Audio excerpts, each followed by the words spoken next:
వీరాంజనేయులు విహారయాత్ర అనే టైటిల్‌తో ఉన్న సినిమా ఒకటి ఈటీవీ విన్‌లో స్ట్రీమ్ అవుతుంది. ఈ సినిమా ఎలా ఉందనేది ఈ వీడియోలో తెలుసుకుందాం. ఈ లోపల వీడియోనైతే లైక్ చేసి ఛానల్‌ని సబ్స్క్రైబ్ చేసుకోకుండా చూస్తున్నట్టయితే సబ్స్క్రైబ్ కూడా చేసుకోండి.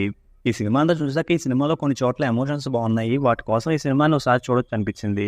ఈ సినిమా స్టోరీ ఏంటంటే ట్రైలర్‌లో చెప్పినట్టుగానే అస్థికలు కలపడం కోసం గోవా ట్రిప్ ప్లాన్ చేస్తారు. ఆ జర్నీ ఎలాంటి సిట్యుయేషన్‌లో స్టార్ట్ అయింది, ఎలా ఎండ్ అయింది అనేది సినిమా.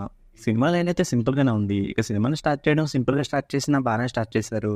సినిమాలో బ్రహ్మానందం గారు ఇచ్చిన వాయిస్ ఓవర్ బాగుంది. అలాగే మెమ్స్‌లో ఫేమస్ అయిన ఆయన డైలాగ్స్‌ని కొన్ని సిట్యుయేషన్‌లో చెప్పడం బాగా అనిపించింది. అలాగే సినిమాలో ఉన్న క్యారెక్టర్‌లని, వాళ్ళకున్న ప్రాబ్లమ్స్‌ని కూడా బాగానే చూపించారు.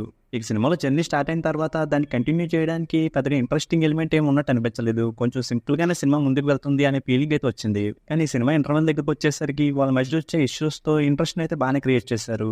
ఇక సెకండ్ హాఫ్‌న ఆ ఇష్యూస్‌తోనే కంటిన్యూ చేసుంటే బాగుండేదేమో నాకు అనిపించింది. అలా అలా కాకుండా సినిమా సెకండ్ హాఫ్‌లో హాస్పిటల్ ఎపిసోడ్ ఒకటొస్తుంది. అదైతే నాకు అంత బాగా అనిపించలేదు. ఇంక మళ్ళీ సినిమా క్లైమాక్స్‌కొచ్చేసరికి ఆ క్యారెక్టర్ల మధ్య ఎమోషన్స్‌ని కొంచెం బానే చూపిస్తూ మంచి ఎండింగే ఇచ్చారు. ఇక సినిమా ట్రైలర్ చూసినప్పుడైతే సినిమాలో ఎక్కువ ఫన్ ఉంటుందని ఎక్స్‌పెక్ట్ చేశాను. కానీ సినిమా చూసిన తర్వాత ఎక్స్‌పెక్ట్ చేసినంత ఫన్ అయితే ఉన్నట్టు నాకు అనిపించలేదు.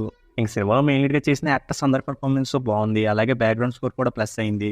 ఫైనల్‌గా సింపుల్‌గా ఉండే లైన్‌తో, సింపుల్‌గా ఉండే ఫ్యామిలీ ఎమోషన్స్‌తో ఉండే సినిమాని చూస్తున్నామని గనుక ఈ సినిమాని చూస్తే, ఈ సినిమా పర్వాలేదనిపిస్తుంది. ఈ సినిమాకి నేనిస్తున్న రేటింగ్ అయితే 2.5 ఔట్ ఆఫ్ 5. ఇక వీడియోని క్లోజ్ చేసే ముందైతే వీడియోని లైక్ చేసి, ఛానల్‌ని సబ్స్క్రైబ్ చేసుకోకుండా చూస్తున్నట్టయితే సబ్స్క్రైబ్ కూడా చేసుకోండి.